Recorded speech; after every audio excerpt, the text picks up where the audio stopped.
Yet I will be ripped apart before I choose a side.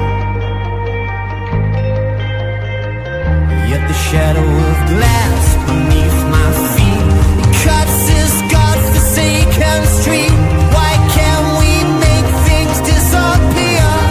Feel the poison from our tears. Oh, crooked crosses pinned on the wall.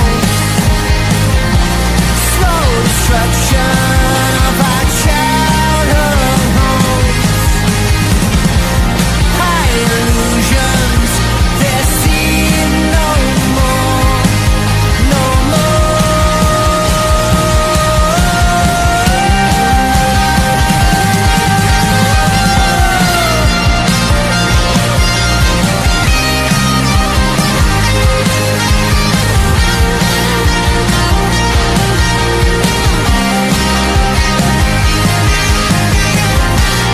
rocky crosses pinned on the wall. Slow destruction of our childhood homes. High illusions, they seem no more, no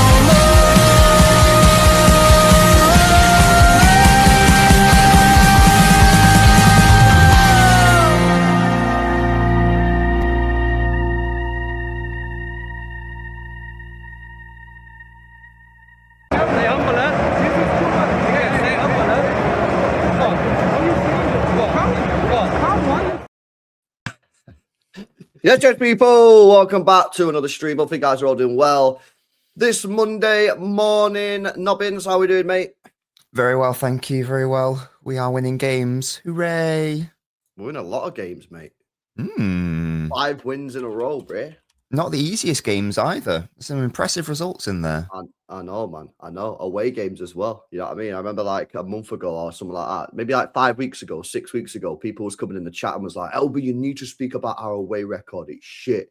I was like, it is, to be fair. You actually pretty right. But no away wins at Fulham, Real Madrid, Palace. I mean, these are difficult grounds, man. You know, even Fulham's a pretty tricky place to go play football. Marco Silva's got good players, that good manager. So to get 3 wins away there, like it's pretty good. And then obviously Sunderland, they're a good side. So yeah, 5 wins in a row. We got Palace. We got Brentford coming up on Wednesday, which we might touch on that in a bit. It could be an interesting one because of squad rotation and that. But it's looking good, mate. It's looking good. I can't lie, and I'm starting to feel like this team is actually like ready. You know what I mean, to put a little bit more of a run together and mount an assault on Arsenal Football Club. You know. Mm-hmm. Yeah, hunt them down, as we say. Yeah, no, exactly. Big up to everybody in the chat, guys. Before we get started, make sure you guys are smashing these likes up. Make sure you guys are subscribed to the channel as well if you're new. Big up to everybody in the building. Big up to Letharbo, Victor's there, Clutch, Noah, Stu is in the building. Big up to Louise, Ricardo, Conrad, DJN. Big up to Formidables, Farah. Big up to who else we got in here? Bayaji, big up to you, bro. Rehan, good to see you, man. But yeah, what did you think of the game at the weekend? Obviously, a really tricky place to go. I was pretty worried, actually, to be honest, going into the game because Palace are a good side at home. They've only lost 1 game there all season, which was against United. But you know, I mean, 3-0 win, man. That I've seen someone on Twitter actually say that's a statement result, and I kind of agree. Yeah, it's not the easiest place to go by any means.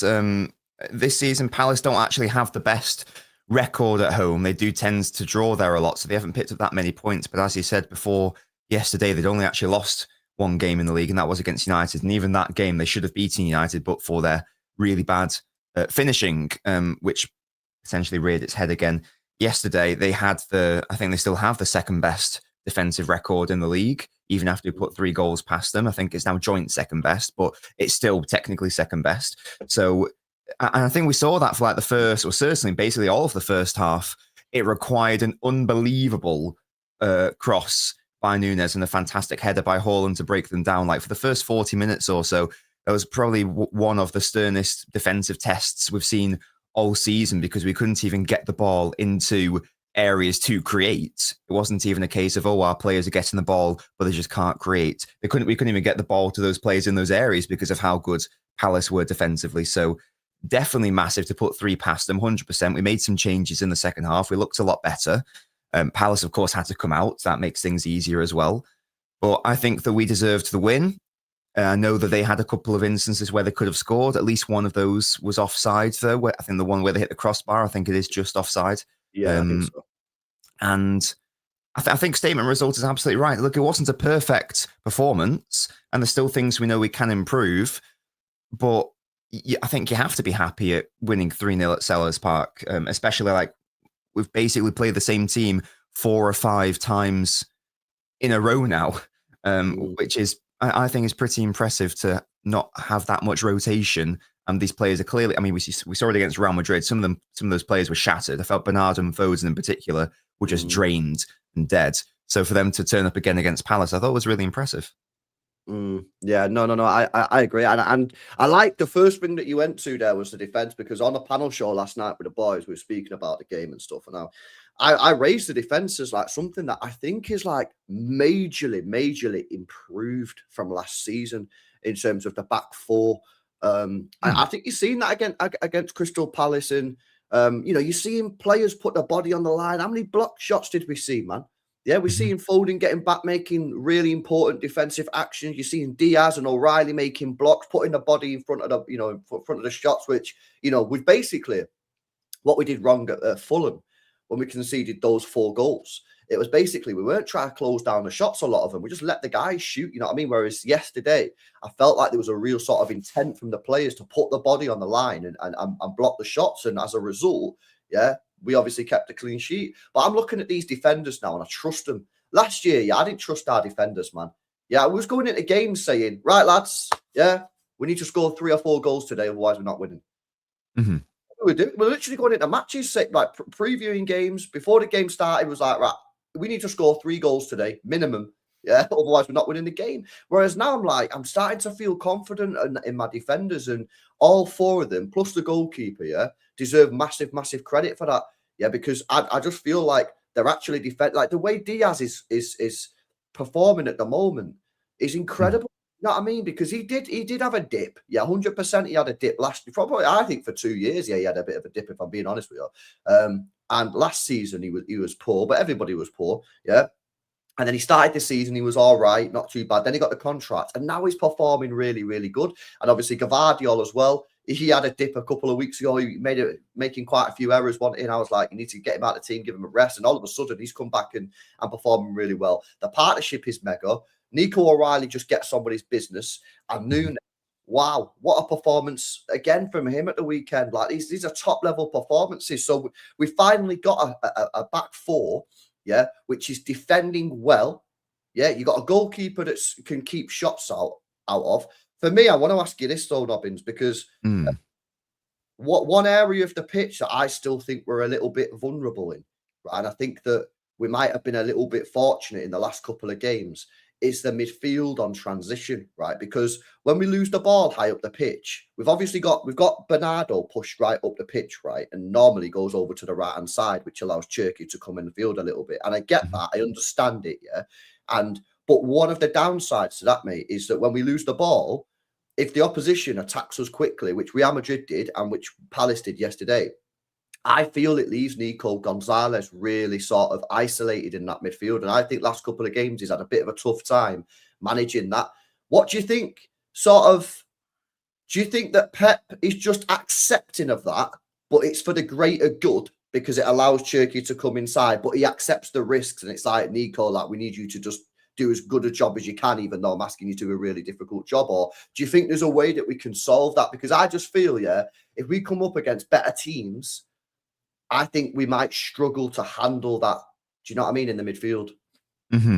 Yeah, I think that part of it can be down to personnel. Like if you had really industrious, space-eating midfielders in there, then they would obviously be able to get back a lot quicker, and that would help. But I think there is a limit, and obviously that can be amended with new signings. Maybe that's why we're linked to players like Anderson, for example.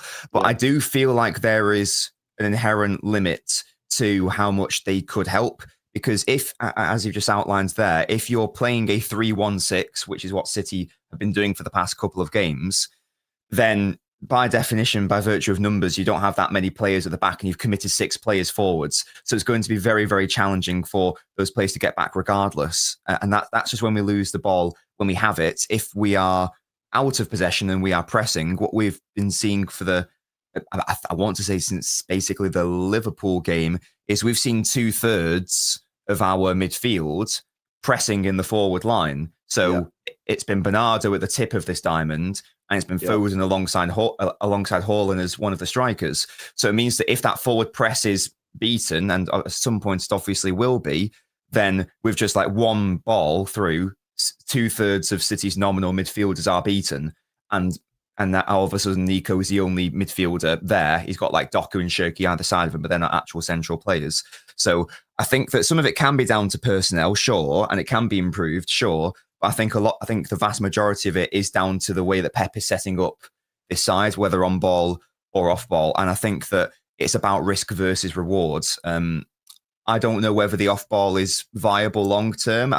I'm still not convinced about it, but the on ball can be better if City players just make less errors in possession and just give it away less, essentially, because this is nothing new. Like, how many times have we seen City suffocate the opponent, commit loads of bodies forward, but because they've committed so many bodies forward and because they're so good at keeping a hold of the ball, they basically pin their opponent into their own penalty box. And that means that if they win the ball back and they like punt it up, well, first of all, there's no outlets, but if they don't punt it up, then there's such a vast distance for them to run because their starting position is so deep.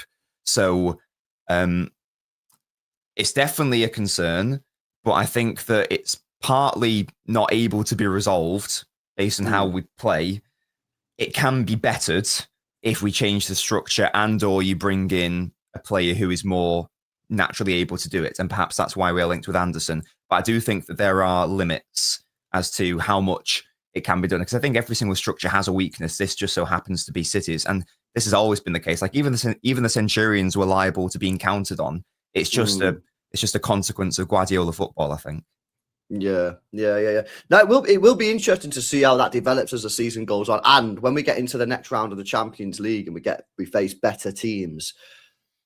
But then again, at that point, Rodri will be back, and he might hopefully he might play both of them. He might play Rodri and Nico. You never know. He might. I don't know what he's going to do. So because the thing is with Pep, he doesn't. He does develop the system, doesn't he, as the season goes on? So, like, you saw it in the treble year, like, you know what I mean? He sort of like, we start with the system and then he sort of tweaks with everything as we get into the second half of the year. And then he finds something that he likes and then bang, that's it then to the rest of the season. And maybe this is the first sort of like iteration of the style of play that he wants to play. And then as we get into sort of 2026, January, February, March, he finds a solution, which obviously might include Rodri. And then he sort of does it. I don't know. I kind of like the way we're playing though at the moment, man. To be honest with you, like, and yeah, I'm not saying it's perfect. Like you said, there are vulnerabilities and stuff. But like I said, there are vulnerabilities with every system. But I actually like the way we're playing in terms of like, being a bit more direct at times. You know what I mean? From the back, I feel like we're counter-attacking a lot better. I feel like we try to get the ball forward a lot quicker. And I don't know. I feel like obviously you compare it to last year where it was extremely sort of like sideways, ultra control, but without any real sort of like penetration. You know what I mean? We were just passing the ball left, right in the middle for fucking the whole game, basically hoping that something would happen. And it sort of feels like we've sort of flipped that on its head, and we're trying to get the ball forward, we're trying to get Cherky on the ball. And like you see when Foden gets the ball deeper, he's able to get the ball forward quickly with those little 5-10 yard sprints and then or a quick like decisive pass. I don't know. I just kind of like the way we play, man. And I feel like, because obviously the title of the stream is, does City have a title winning? Do we have a title winning Manchester City? And I think we do. I think we do. I think we have a team here that can win the league with a little bit more. Because the thing is, we're in December here, right? Mm-hmm. And I still don't think we've played that well this season, and I still think there's a lot more to come from this. And when I say a lot more, I personally believe like we can be a lot better than we are. A lot Like and I said this about Arsenal, and Arsenal fans didn't like it, yeah, but maybe it's true. When I watched Arsenal a couple of weeks ago, yeah, when everyone was glazing them, I watched it and was like, yeah, Arsenal are really good. Yeah, I said they were really good, yeah. But I looked at the way they were playing and I thought, how much more can Arteta squeeze from these performances? I think he can squeeze a little bit more, but I don't really see like a material improvement possibility. And maybe I'll be wrong. Maybe Arsenal will win every single game now for the rest of the season and they'll be absolutely the best team we've ever seen in the world. Yeah. But I don't personally see it. I think like they've almost reached their cap nearly. Yeah. Whereas when I watch City, I'm like, we are so far away from our best. Yeah. And we're 2 points behind them. We're still in all 4 competitions. Granted, we've not played in the FA Cup yet. But factually, yeah, I am correct. We are still in all 4 competitions. We're looking good in the Champions League.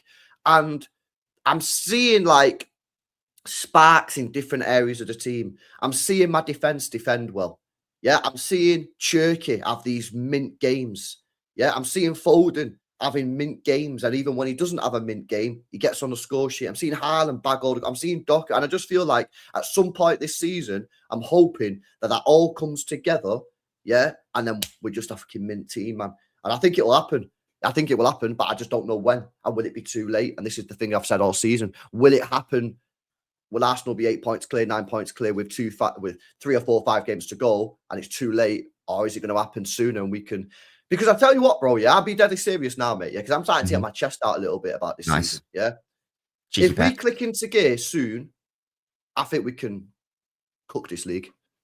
Yeah, and I think that was what we discussed right at the start of the season. I think maybe even before a ball was kicked, we were like debating, can City win the title? And I think the conclusion that we arrived at was it all depends on like at what point do City click and how many points is the difference between us and whoever is first. I think at the time we were probably saying Liverpool, but it's now Arsenal, obviously. And if we can get to like, let's say February, and it does click for like all of our new signings, we've got our players come back from AFCON at that point also, and it clicks for them as well. And they are able to put in great performances either from the bench or straight from the lineup. And if we're able to add Rodri into that equation as well, and perhaps a new signing in Jan, who knows what's going to happen. And we're only like, within a result of or 2 maybe of where Arsenal are. There's no reason why we can't win it, because there's definitely another level to this City side, in my opinion. And it's great to see that Shirky's been incorporated into it. And that was definitely one of the things we needed to do, incorporate him at some point, because I did feel like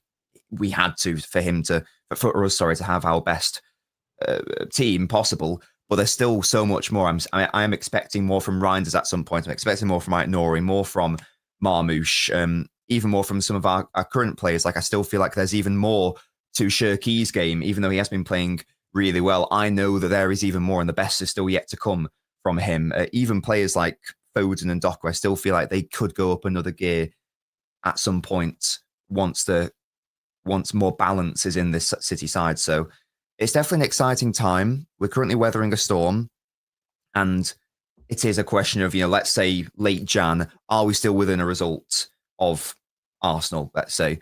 Because I'd expect by that point it to be a bit more natural and everything to click a little bit more. And hopefully we've got more bodies back in the form of Rodri, especially because we do know that we are light in that area of the pitch right now. So I think there's a lot to be excited about, and there's a lot to look forward to for City fans. And it's a stark contrast to what we saw like 3 games into the Premier League season, where we'd lost 2, we'd won 1. And for some people, it was like doom and gloom and we're going to be stinky. But the performances have spoken for themselves. Yeah, do you know when you mentioned before, like Anderson is the guy that we've been linked with, right? And obviously, like he could come in and help us. Do you think that City should? I'm asking whether you think they will. Do you think City should sign a midfielder in January, or do you think with Rodri coming back, obviously Kovacic should be back in like March time? Do you think that's enough, or do you think they should sign a midfielder? They should. If possible, they should sign in January whoever they're going to sign in the summer. But it might not be possible. Yeah. Right. Yeah. You can't sign a stopgap or short-term solution, in my opinion. You have to either commit to what you've got now or just escalate your transfer business by a few months, because otherwise you're introducing a really difficult question later down the line. Like if we did like a and Nunes, I felt he was man of the match yesterday, but you know what I mean by this. If we did sign a Nunes to play, who hasn't played in midfield and has failed as a midfielder, let's be frank, he's failed as the signing he was supposed to be. If we go out and do that and that was a panic buy situation, then we're going to be left in a similar predicament where we're like, well, what do we do? Thankfully, it's worked out with Nunes. We've made him an auxiliary right back, but it's not going to. I'd be very surprised if it happened again, essentially. So, yeah, I'd be cautious about signing a player for the sake of signing a player. It's got to be the right player. It's got to be a player that fits into the long-term squad building of the side as well, because we've already got, I think people forget, we've still got a bloated squad. We still have too many players in our squad. We don't have enough players in midfield necessarily because of injuries, but generally speaking, senior players are still having to be left out of our bench, and our squad is still too big. So we can't be bringing in additional players in addition to what we were planning to do in summer anyway, unless lots of outgoings happen, first of all, because again, we are quite full. We are plump as a squad in that regard. Yeah, I kind of, I know. It's one of them, man, because if Rodri comes back, and stays fit for the rest of the season, then I think you're chilling. I think you're fine. Yeah, because he comes back, and then in 2.5 months, Kovacic comes back just to play the last 20 minutes of games towards the end of the season. Yeah, just to take the pressure off the players. I think that would work fine, right? And so in that situation, I think you can leave the midfielder until the summer. Yeah, but that's unfortunately, I've just given you the perfect scenario. Yeah, I've just given you the rose-tinted situation. That might not happen. Do you know what I mean? And like, if Rodri comes back and then gets injured again, and that's going to put so much stress on Nico G. Because to be honest with you, I already think he looks a bit tired, mate, if I'm being completely honest with you. Yes. And it's no surprise, by the way, because the guy's playing 90 minutes every single game. And this is probably why Pep tried to take it. Well, tried. This is why Pep took him off at Fulham. Because he probably seen it himself. He probably was like, I've got to get this guy. But obviously, you take him off, and then look what happens. We collapse, and we almost fucking lose the game in that would have been one of the most embarrassing capitulations we've seen in the Premier League, not just from City. So the problem that you got a player there that is probably running on fumes right now, but we can't afford to take him out the side, because if Manchester City Football Club don't play with a centre defensive midfielder, we've seen last year and we've seen this year that we are just not a good football team whatsoever. That's just the truth. When Rodri wasn't in the team last year, we were crap. The year before that, when he got sent off against Nottingham Forest for 3 games, we lost all 3 games. We went to Villa Park a couple of weeks ago. No Nico G. We lost the game. We took Nico G off at Fulham, 5-2 up. Everything's calm. We end up conceding another 2 goals. So that's the situation. And listen, if City trusts the medical staff and believe that Rodri is going to come back and be fine, then just leave it until the summer. But if they have any doubt on Rodri's ability to get fully fit, and I don't know, that's down to the medical staff, then they need to act, because that could be the difference between us winning something and not winning something, because otherwise you're just going to burn Nico G out. So we'll have to see what happens on that one, man. But it's so crucial. I mean, it's the most important position in Pep Guardiola's system. Yeah, it definitely just is. We've won leagues without strikers. We won a league with a false 9. We've won leagues without left backs. You know what I mean? Like, we can win leagues with these players out, but without this position, it's just the car doesn't drive, man. Yeah, it really doesn't. Cisco says, amazing that Nico G has become indispensable in such a short time. Hell of a player. He is, man. Unbelievable performance for his. I did not see this coming last year. Yeah, as I say, I always thought last year when I watched him, I thought, good, solid squad player, and that's about it. Do you know what I mean? But these performances are incredible. Yeah, and it also points to, because I don't think anyone expects him to be this good this quickly. And I rated him very highly, but this hopefully speaks to those who, I don't know when they were saying it. I feel like it was near the start of the season, or maybe towards the back end of last season, where they were saying Nico G is a panic buy. We should already actually end up selling him in the summer. We should already be trying to move on from him. Hopefully shows those people that, hey, let's be patient with some of these players who are new signings, and let's let them be coached first of all, and then let's make judgments and assessments rather than dooming them to fail before they've even had a proper chance for City. I don't know if you remember that. So it happened a lot online where people are saying he's a panic buy and we need to sell him immediately. And it's like, what are we doing here? Like he's barely even been given a chance at City. Let's calm down first of all, and now we see the fruits of that patience. I hear it. Big up Cooler says City need a loan. We'll be surprised if Kovacic and Rodri stay fit in the second half of the season. Even Brentford will bully us without Nico. Well, loan, you know what I mean? If there's a loan there, but who can you get on loan? Because, you know, City need a quality player. So if you're getting a quality player, why would a club loan a quality player? Unless you can find like a Salah situation for midfield where the player has fallen out with the club and maybe, you know, the club just needs to get rid of him for 6 months before they sell him in the summer.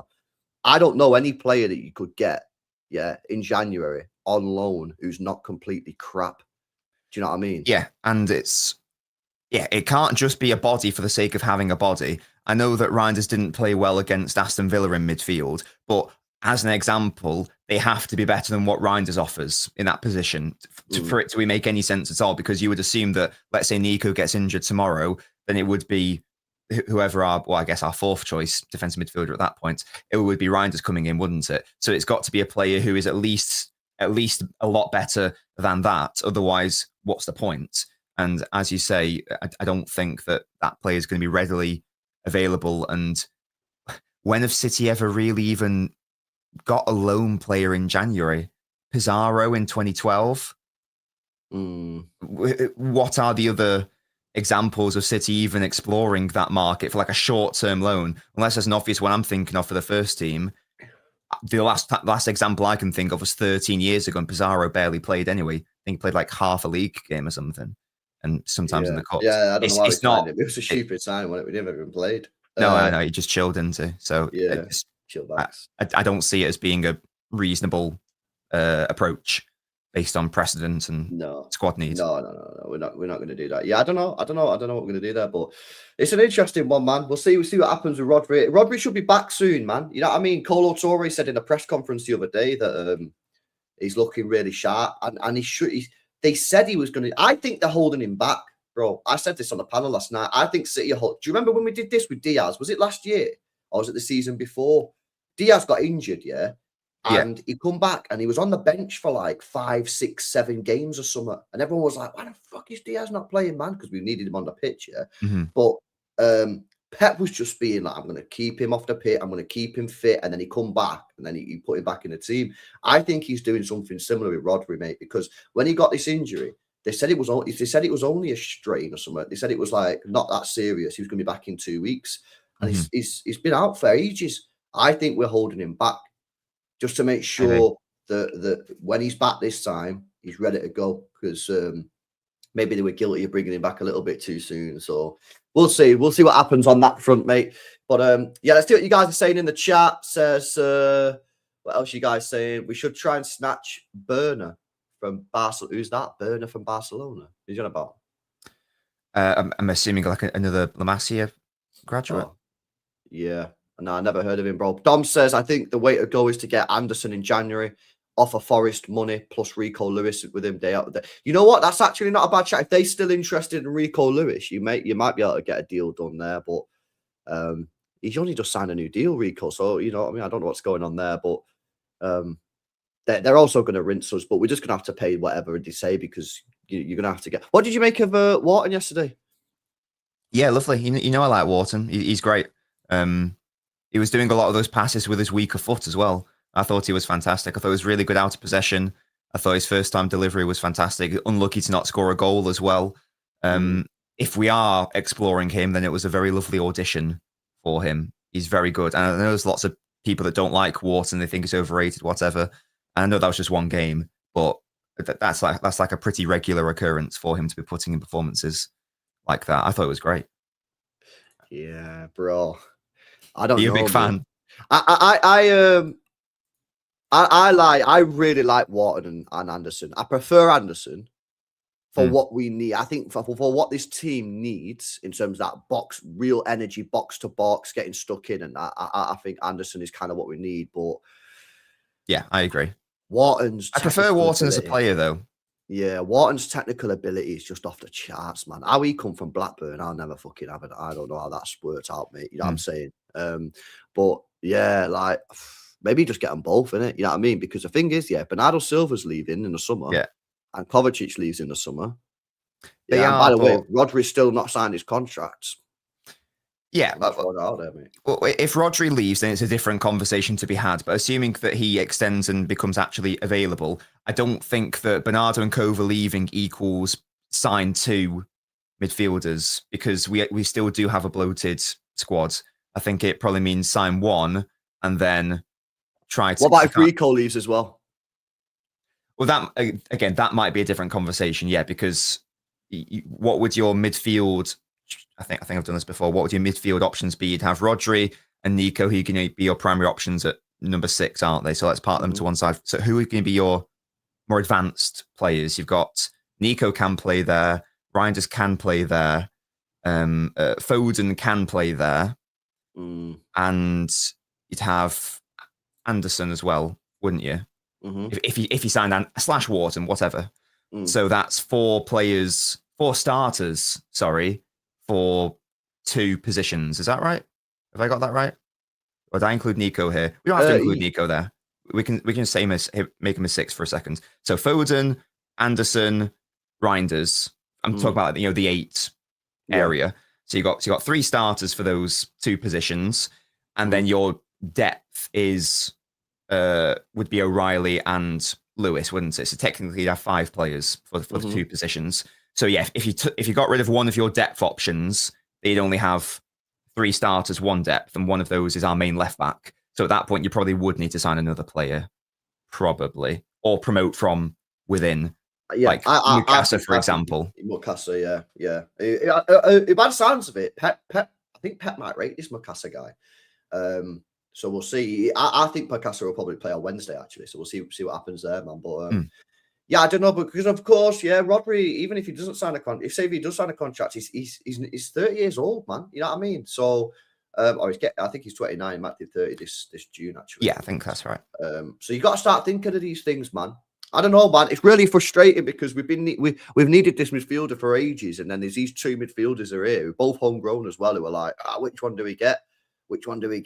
But I don't know. We're definitely going to get one of them, aren't we? Let's be honest with you. Like, City are definitely going to move for one of these guys in the summer. It's just you want the guy who is unbelievably technical. Yeah, they're both technical, but you want the supreme technical guy in Adam Wharton, or do you want Anderson, who I think is a little bit more balanced personally, but Pep Guardiola and Wharton. Bro, that sounds kind of like, that kind of sounds pretty good, man. I can't lie. You know what I mean? So I don't know. It's going to be a tricky one to see. But apparently, yeah, City. The rumours are City are focusing on Anderson. Apparently, City are saying Anderson. Yeah, they're the rumours anyway. So I think that would make sense if we are saying that Rodri's going to be coming back into the side, and if the long term thinking, the medium term thinking is for the next couple of seasons, we will have Rodri, because Wharton's best asset, you would say, would probably be his creative range and his ability to ping balls from deep, that sort of thing. But Rodri can do that. So Rodri doesn't necessarily need another player like that alongside him. But perhaps what he does need is someone who will do a lot of his running for him and do a lot of the off-ball work for him, in addition to also being very competent on the ball. And maybe that's more so what Anderson can offer. So I think as a partnership, Rodri and Anderson would probably be a better pairing. Yeah, that's what I think. That's what I believe. Yeah, because again, I'm looking at what City need, really, my personal opinion. I think Anderson suits what we're looking for more than Wharton. Now, if we sign Wharton, yeah, cool. You know what I mean? Happy days. Of course. But I just think what we need that guy for me who's up, down, gets stuck in. And that's what I mean. I think it's a bit more balanced than Wharton, but Wharton's technical ability is off the charts. I actually I watched the Palace. Was it Palace Leeds about a week ago? Who did Palace play last week or something? I think they might have played. No, it wasn't Leeds. Who did they play? Was it? No, it wasn't Fulham. Fulham. Yeah, it was Fulham. Excellent. Yeah, I watched the Palace Fulham game, yeah, in the pub, right? And bro, Wharton balled out, man. Yeah, he balled out. And if you've not seen it, yeah, go watch Eddie Nketiah's goal. Yeah, he gets the assist, Wharton. the ball comes to him. So he's like facing the side of the pitch, and the box is to the right of him, and the ball comes to him. Yeah, first time touch, left foot, plays this ball, just square ball. Yeah, inside, and Ketia gets it and bangs it in the back of the net, and I was like, yo, this is the thing with Wharton, like. On the ball, he's class, man. He really, yeah. It was like some sort of what's it called? Reverse pass, like to the right. Yeah. Like, it was mega, bro. And like some of his passing yesterday was great. So we'll see, man. We'll see. I was just that last thing on that. I don't know how relevant this is, but I've just been noticing recently that our starting 11s are very left foot dominated. I've just been noticing that over the past few games. Like there was a moment where we had like 3 left footers in the midfield and 3 technical left footers in the attack. I'm not saying that's necessarily a problem. It is interesting though, and I wonder if that plays a part as well because Wharton is left footed. Would we perhaps be introducing too many lefties at that point? That might be a non-issue, but it's just something that I've been noticing sometimes. I think it was against Fulham maybe or Leeds where like we had a midfield of O'Reilly, Bernardo, and Foden, and then our attack was Savio, Haaland, Shirky, who is technically left-footed as well. So it was just interesting that we had like 7 left-footers on the pitch all at once, which is something you don't normally see. So I wonder if that plays a part as well, maybe just for symmetry purposes, especially if the idea is that you want them to be partnering Rodri. Would you rather have, and we're assuming that Foden's in there because Foden's Foden, you got Foden who's left-footed. Do you want to have 2/3 of your midfield to be left-footed or right-footed? Maybe that doesn't matter, but if your attack is also very left-oriented, maybe that does, even if a tiny little factor, maybe it plays a part. Yeah. I don't know. I mean, at this level, I think they look into everything, don't they? Like, you know, all the data and all the stats and all that kind of. So they probably whether it will fundamentally change the play they go for because Anderson's right-footed and Wharton's left-footed. You know, maybe it won't, but who knows? You know what I mean? These clubs these days, they look at so much like data and all this kind of crap that they might do. But Wes Gorton says, LB, do you reckon Elliot Anderson is a starting or backup in this squad? So let's assume, that Rodri is in this squad. Yeah, he's fit and he's playing. For me, you're then basically asking, who plays next to Rodri? Now you got a few options. Obviously, you could play Foden there if you wanted to play Cherky as the 10. You could play Nico Gonzalez there, in that 8 position, which again, Nico Gonzalez did say in his interview that he's not a DM, he's an 8. So that would be his sort of natural position. You could play Reinders there, who that again, you'd say is probably his preferred position. I guess it depends what you want. For me, I think that I probably would start him in that position.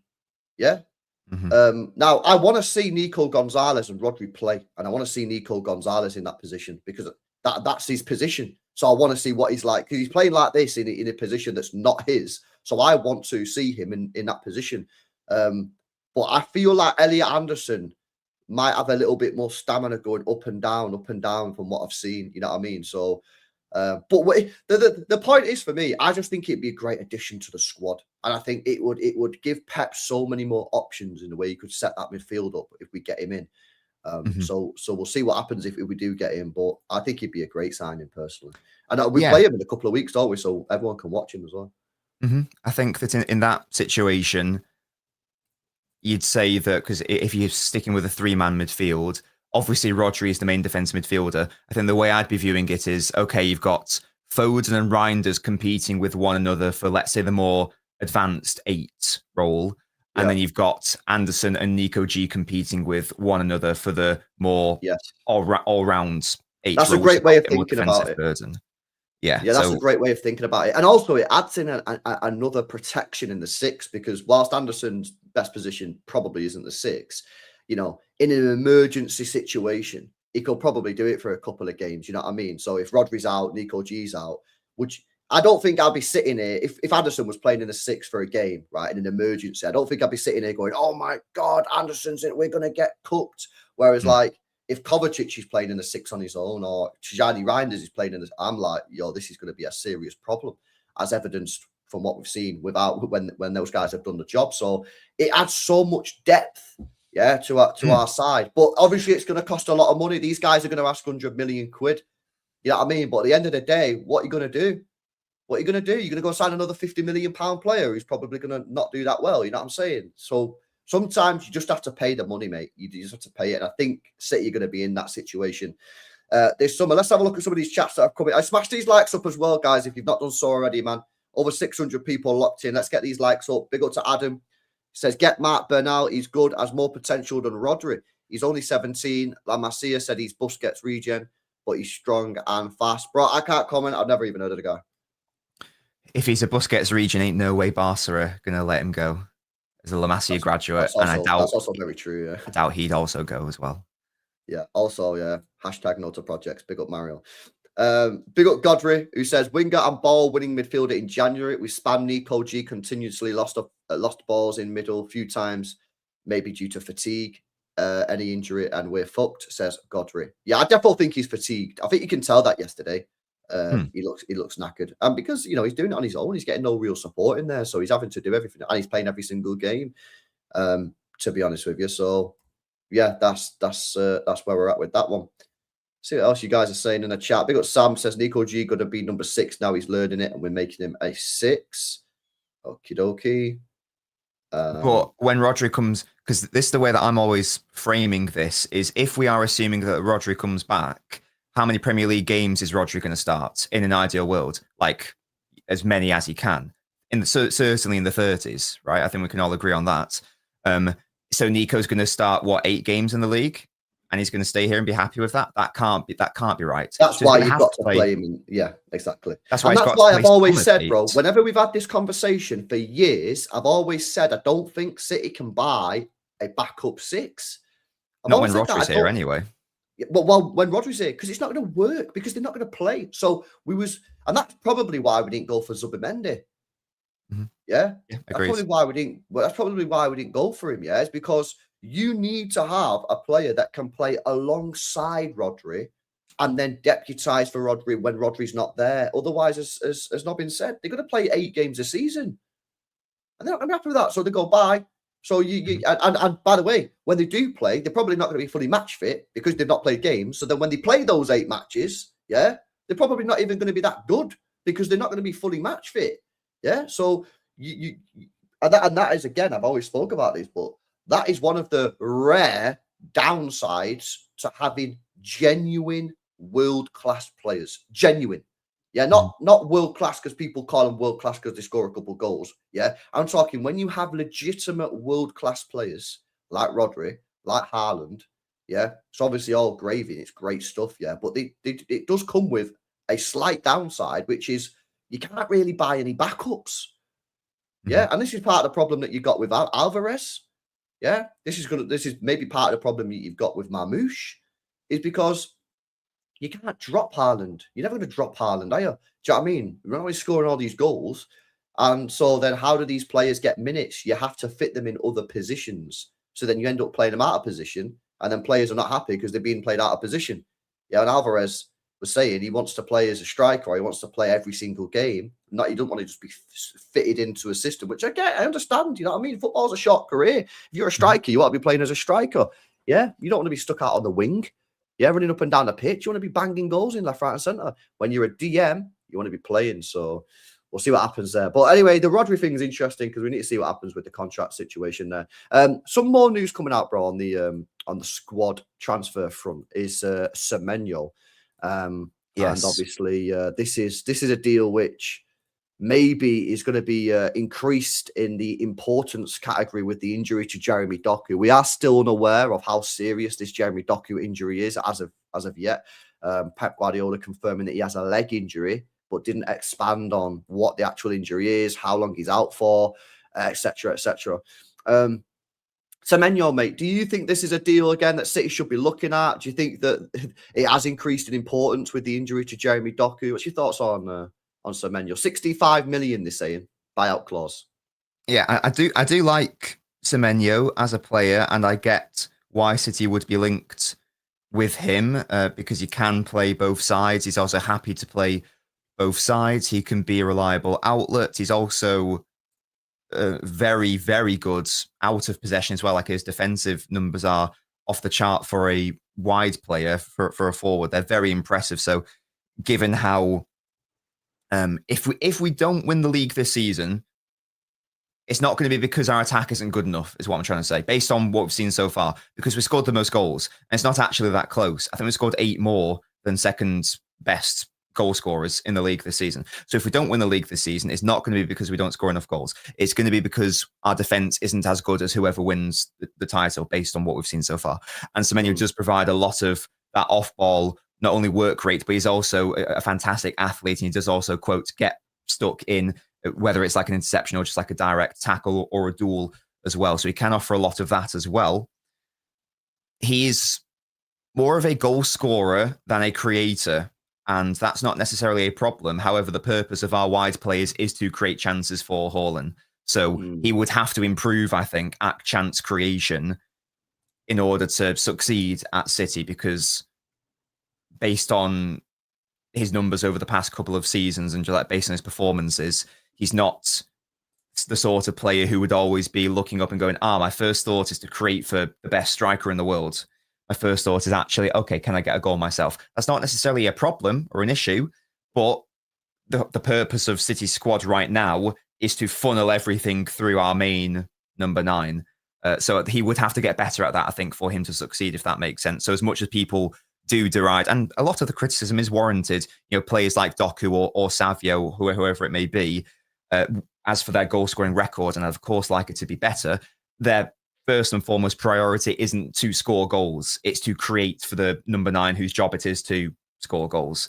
So that's just something that's interesting to note, that he would, in my opinion, have to get better at that, because he's far more of a goal scorer than a creator. That's what the eyes tell me. That's what the numbers also tell me. So I'm in the middle about the signing. Did you hear? I don't know if you saw it though, because on that specific point about the numbers, did you hear Pep Guardiola, like, when was it now? I think it might have been 2 weeks ago, said after a game, he said, paraphrasing here, but basically he said that I need more goals from outside of Haaland. He actually said that in a press conference. So maybe he's looking at this Semenyo thing and going, all right, you might be right. Yeah, you might need to improve the creativeness, but what he can bring us in terms of actually getting on the score sheet and becoming another player that can score goals. City might think that's a little bit more important. But then again, now Foden's scoring, and I feel like Cherky's going to start banging goals in soon. Maybe because since those comments, Foden scored 6 goals in 4 games. Yeah, Foden is apart from Haaland, Foden scored more non-penalty goals in the league than any other player. Haaland's the only one who scored more non-penalty goals than him in the Premier League. Didn't know that. So wow. So we've also seen, like, even our defenders contributing as well, like Gavardio's getting on the score sheet, O'Reilly, even Ruben Diaz. I'd like to see more from Reinders, of course. But I do think that there are enough goals in the side as is. I don't think that. I think you asked me like last week or the week before, like, is Semenyo the difference between City winning the title or not? And I still don't think he is. I think he's a good player, but I don't know if he is that guy necessarily. But perhaps he doesn't have to be that guy. Maybe that's not the purpose of the signing. Maybe I'm not looking at it from the correct perspective. I think he's a good player, and I think he could become a great player because he is older, but he's clearly a late bloomer. Like, I think he was playing in the Championship at 20 years old, for example. So was he playing for Swindon or something? Who was he playing for? I know he played for Bristol at some point. I don't know if that was the Championship side of the. Yeah, he played for Bath City in 2018, which is incredible, really. And then he played for Bristol. He played for Newport. Then he went to Sunderland on loan, and then Bournemouth. Yeah, and that's not a problem because Mahrez was a late bloomer as well. Like, he was in Ligue 2, I think, when he was like in his early 20s. So there's nothing, and like Marmoush, he's another late bloomer. So there's nothing wrong with the fact that he's not got an especially impressive record, beyond like last season, let's say. There's nothing, it's not necessarily a problem. It's something worth noting. It's not necessarily a problem. Good player. I like him a lot. He's also homegrown. So yeah, that could be part of City's thinking. Yeah, he is homegrown. It'll be interesting to see what City do there then in January, because obviously, and I guess it all depends as well on the Doku injury. Because for me, when do we play next? We play on Wednesday. So what Pep will do press conference tomorrow, I assume, when they ask him about Doku, mate, if they say anything over a month, I think you've got to act. I'll be dead serious, man. If they say like it's 2 month injury, yeah, you've got to go buy a player because I'm sorry. I just think that the drop off, yeah, is going to be our madness, and I think you're going to have to go and get a player. You know, if he says, "Oh, it's not that serious, he'll be back soon," yeah. Hmm. Because the thing is, yeah, I don't even know what's wrong with him. Did he get? Because some people are saying it was the Valverde tackle, which was a bad tackle, but he got up straight away and he started like running at the defender after that. So Yeah, he's been quite vague, hasn't he? he's been Oh, very vague yeah. on the Doku injury, man. He just said it was a leg injury. So I hope one of the journalists asks him tomorrow. Yeah, surely one of the journalists has got to ask Pep tomorrow about what the injury is, because we need to know whether it's serious or something. Yeah, because the thing is, if it's a muscle injury though, yeah, then like what we say, he's done that in training or something, because he didn't have a muscle injury at the end of the Real Madrid game. Yeah, he didn't look like he was Yeah. injured. He just looked like he was knackered. He does normally, I feel like he does normally pick up at least one, not significant injury, but like relatively significant injury a season, in fairness. Like I think even in Liga, his injury record wasn't the best. I don't know what it is nowadays. Has he done any YouTube videos? Let me have a look. Let me have a look. But I'm pretty sure that like last season, the season before, like he went through spells of not being available because of his injury record. And I think that was the same at Rennes or Anderlecht, maybe. Bro has not uploaded a YouTube video in 2 months, man. Where's the consistency, mate? Yeah, hey, Jeremy, man, what are you doing? Fraudulent content creator right there. What is this guy doing, man? Yeah, you're never going to get to 1 million subs like Haaland, mate, if you're not uploading videos for 2 months, bro. Yeah, what's going on here, man? Come on, Doku, up your game. It's not good enough. Yeah. Not good enough. Right, before we go, yeah, I want to ask you about Nunes, mate, because Yes, Nunes has been fantastic this my season. man of the match yesterday. Was it? You know what was interesting? When I done the player ratings, we normally all agree. Like, so I agree with Si, the chat agrees with us, right? Not sometimes there might be like a little bit of a difference, yeah. Yesterday, the official man of the match went to Foden. Yes. Yeah, which I personally didn't think that was right at all. I don't think he played that great. And Pep even said after the game he didn't play great. Yeah, so he got the official man of the match. I give it to Haaland. Yeah. Si give it to Nunes. Yeah. And the chat give it to Turkey. So it was just like, bro, and that's a good thing, though, isn't it? When you're having a debate about man of the match. I mean, last year, bloody hell, it's probably pretty easy. You know, I mean, one guy played well, but you know, this yesterday, yeah, there was so many different players you could make it. You could have made an argument for Nico O'Reilly. You could have made an argument for Diaz. You know, there were arguments all over the pitch, man. So yeah, but Nunes, mate, I want to quickly speak about Nunes because yeah, he's been fantastic this season, man. He's been absolutely class this season. I thought it was great again yesterday. The cross was exceptional. And he's cut out the bozo errors, hasn't he? He's cut those errors out, which was really the main problem with him. Because the thing is, last year, he was a good right back last year. The problem with the errors, now he's cut those out, mate. He's looking really good. And I'm starting to see people say they don't want Livramento because of this guy. So where are you at with Nunes? Do you think he can carry this on for the full season? And where do you think that leaves us in terms of our sort of like approach to, do we sign a right back? Do we not sign one? Where are you sort of at with Nunes? We still need to sign a right back, and we will probably go for the younger mold of right back. So if we sign one, let's say in the summer, we could well stick with Nunes as our first choice, certainly for the start of the season, and then maybe at some point try to integrate the younger right back, and then maybe the season after that. Hydro said the same thing. Yeah, exactly. So like getting a young player now who can still be a starter for City and can still improve us and whatnot, but there's no pressure on they have to play immediately now. Like there doesn't have to be this imperative situation where we rush them into the side immediately. So Nunes' good performances are making the question even easier as for a right back, because now it's like, okay, if he can stay like this consistent level, that's great. But he's not exactly a young player, Nunes. He is more so in his later 20s, and he's still not a right back at the end of the day. And the other thing to note is that it's just like touching on like squad depth and whatnot. We've spent a lot of time saying, you know, what if this happens to Nico G? And of course, that's the correct thing to do. What happens if like Nunes gets injured? Unfortunately, what City have done, and it's something that we addressed in the, I think, well, I definitely did on my channel, I think we would have discussed it here as well, is that what City have done is we've created a system, accidentally or not, which is become entirely dependent on the availability of Nunes. If Nunes doesn't play, then we can't play how we play.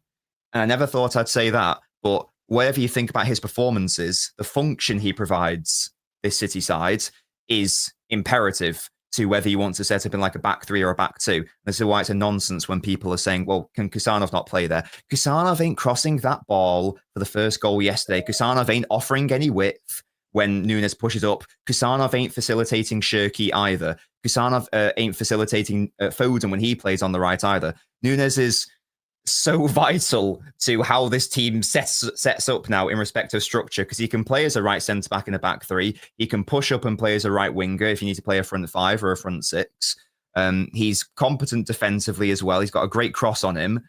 There are still errors in his game, and he's not a right back at the end of the day, and that's never going to change.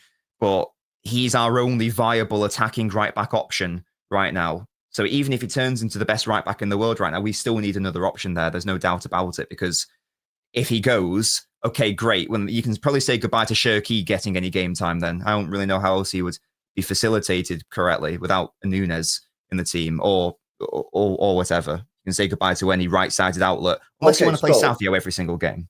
Can I ask you a serious question here then, right? Because, oh my God.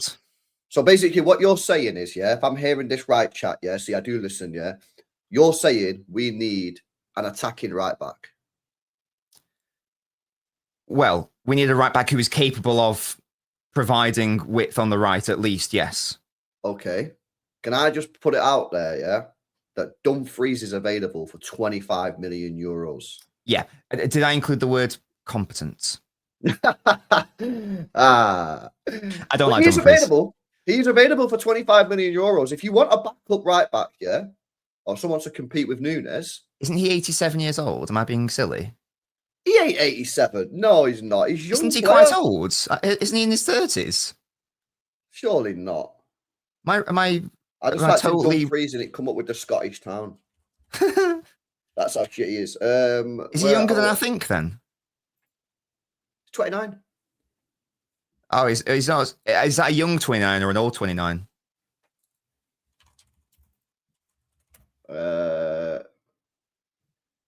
When's his birthday? What's his date of birth? Enzo Dumfries. April. Now he's an old 29 then. But if you can get for 25 million euros, if you're, because basically, right, if you're telling me is this whole system relies on Matheus Nunes, and if he gets injured, we're cooked, yeah, then surely that would be a great purchase. 25 million euros. But what are you doing in like 2 years' time? Well, in 2 years' time. How much better than Nunes is Dumfries? If indeed he's better at all.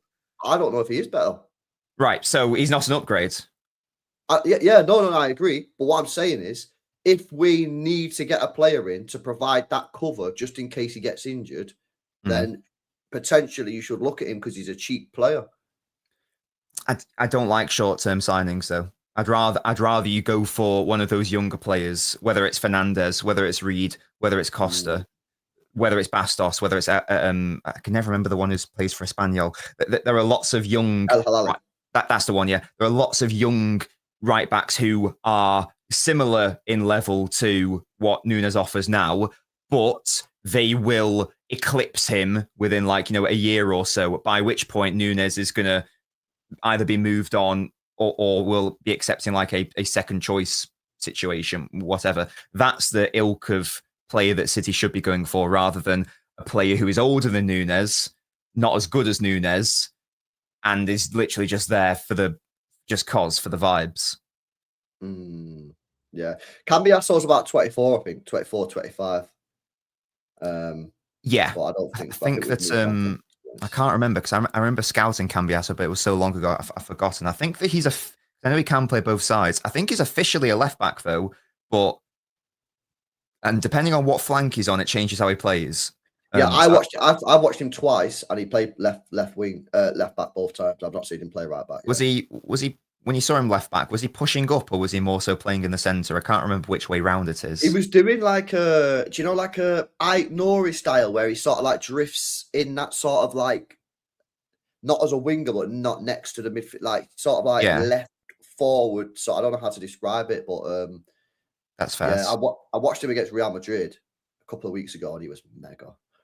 I do still like Cambiasso. By the way, it's just that he's like officially he's a left back. So do you want to get like more of a specialist right back? I think also what we should be trying to look for is a right back who's also able to play right centre back, because that's what we've seen this season. Like Nunes has played right centre back for a fair bit when we've had the ball. So if the idea is to play how we are playing now, and basically just try to upgrade Nunes, you want a player who is able to play right back, can push up to right wing, can play right centre back as well. What you want. There's not many players out there that can do that. There are some. You know what I was absolutely stunned with yesterday? I seen Newcastle fans cooking Livramento on the timeline. Oh yeah, they've turned, haven't they? They've turned. I've seen, and again, you know what I mean, this is Twitter, right? So every player, there'll be City fans criticising Haaland on the timeline, right? But sure, I seen him saying that he's actually very poor going forward. But it's pretty mad that, right? Because when I've watched him, I've not seen him be bad going forward. Yeah, I've seen him be pretty good. And actually, I know it's under 21s before anyone starts moaning it, yeah. But I watched him in the England, I can't remember if it was Euro. I think it was the Euros under 21, yeah. Yeah. And bro, the guy was mega. And they also say he's well better on the left than he's on the right. And so this guy put it on there and said, the guy, basically, the Newcastle fan basically said, I'd snap City's hand off if they come for Livramento in the summer. And then I went to the comment section expecting him to be getting cooked. And loads of Newcastle fans saying, agree. He's crap going forward. He's well better as a left back than a right back. Like, this kind of crap. And I'm like, but not a problem. We'll take him then. I'm still a believer. I'd still sign him personally. Yeah, I think we're getting him. He's still not signed a contract. He's still not signed a deal. And you're not telling me that Newcastle are not offering this guy a contract when they just lost Isak. So I think we might be getting him. Maybe I'd love him if we're able to. Yeah, that's great. You know, I know what sort of player he is, and he's not as bad. He's not like this player that is being described by whoever that was. So yeah, plus they have just lost a derby. You know what I mean? We all say stupid shit after we lost a derby match, bro. Like, I don't know if you go to the video when we got beat off United last year. I probably said some stupid shit. You know what I mean? Because when you lose a derby, you say stupid shit, don't you? So, yeah, I won't read too much into it, but let's do this super chat before we get out of here. Smash these likes up as well, guys. Big up KP. He says, do you agree with me that it is a risk that the club hasn't given Doku an extension yet? It's a very odd decision to give Savio an extension before Doku. It is a very odd decision to give Savio an extension before Doku. However, obviously the conditions were that Savio obviously done the whole transfer thing in the summer. Part of it might have been about money, so City have obviously given the money. I think Doku's got 2 years left on his deal at the end of the season. And for me, I think Doku carrying on playing the way he is, he'll get a very healthy pay rise and a very lengthy contract extension. 100%. But, you know, in the 2 years that we've seen so far, would City have offered him a contract extension based on those performances? Probably not. So City are probably now looking at this for the first time since we've signed him and going, obviously, at the same time, Savio probably shouldn't have got a contract extension based off his performances last season, but that was a unique situation because Savio obviously was looking potentially to go to Spurs. So should that mean he gets the extension? No, probably not, but that's just how football works, isn't it? How contracts works. If you go, I'm going to leave, then the club don't want you to go, you're going to get a pay rise. That's what happens, man. But, Doku will get an extension. It's fine. Like I think we're working on like Foden's extension right now, for example. That's still, and obviously Rodri. So those are two massive deals to be working on. So maybe I don't know how it works behind the scenes, but maybe they don't have like the bandwidth to be working on this massive contract for Foden and this massive contract for Rodri, and also seeing what they should be doing with Doku. I don't know how it works, but so probably in like next season or maybe over the summer, we'll see like, you know, a cheeky extra few years added on to his current deal. Like and the thing is as well, bro, it's probably going to work out better for him anyway financially, because if City would have given him a contract last year, would he have got a pay rise? Maybe he got a bit of a pay rise. But now, the way he's playing, now it's like, he's probably going to get a massive pay rise. More money. So it's probably benefit to himself that he's not signed a contract yet, because now he can go in there and be like, look at my performances, mate. Whereas if he would have got one last year, City probably would have either kept him on the same money or give him a bit of a pay rise. Now he's going to get quite a material. I don't know how much he's on. Yeah, but say he's on like 60 or something. Yeah, he's probably going to go up to 175, 150. Yeah, I don't know what they're on. No one really knows, do they? So he's like been, in my opinion, he's been the best winger in the Premier League, and he's been one of the best wingers in the world this season. Like that's exactly. these are the levels we're talking about. And now he can go into the negotiations and say that. Yeah, and say, you're going to be like, yeah, fair dues. Whereas if he would have had the conversation last year, you know, he would have got less money. So it's probably better for him, to be honest with you. Sweet. Right then, what have you got coming up, man? Have you done your reaction analysis? that will be coming out later today. My thoughts on the match and why was City so much better in the second half compared to the first half. Analysing it as always. Oh, wait a sec. We got a bomber. Are you guys lying? Why are you always lying? I bet it's not a bomber. I guarantee it's a dud. I think they're lying. There are 3 people who've said there's a Semenyo bomber, but I don't see it. City Extra haven't posted it. Quote your source, guys. Come on, where's the footnote? Where's the APA reference, lads? They're trying to keep us on the stream, Rev. Yeah. That's reasonable, to be fair. Go. I'm quite a catch, so makes sense. I think it's fake news, mate. I think it's fake news. Yeah, sources trust me, apparently, yeah. Yeah. All right, then. Big up, man. Make sure you guys are checking out Nobbins' channel. Nobbins. He's got the analysis video out in later on today, man. Why City are better in the second half. Make sure you guys are checking it out. Cracking videos, man. I should be back on later on at 7 p.m. with Hugh, maybe Amos. He's not responded yet, for a bit of a chat there as well. And I'm on Dan Potts at 8 p.m. and I'm on Saeed now. So plenty more stream for you guys to tune into to get you through your Monday last week before most people finish for the for Christmas and that. So enjoy your last week at work, guys. You know what I mean? Go get that bag, mate, so you can buy the Guinness. Yeah. Or if you don't drink Guinness, then whatever you guys buy at Christmas, man. But yeah, smash these likes up before you go. Make sure you guys are subscribed to the channel and we'll catch you in the next one. Peace out.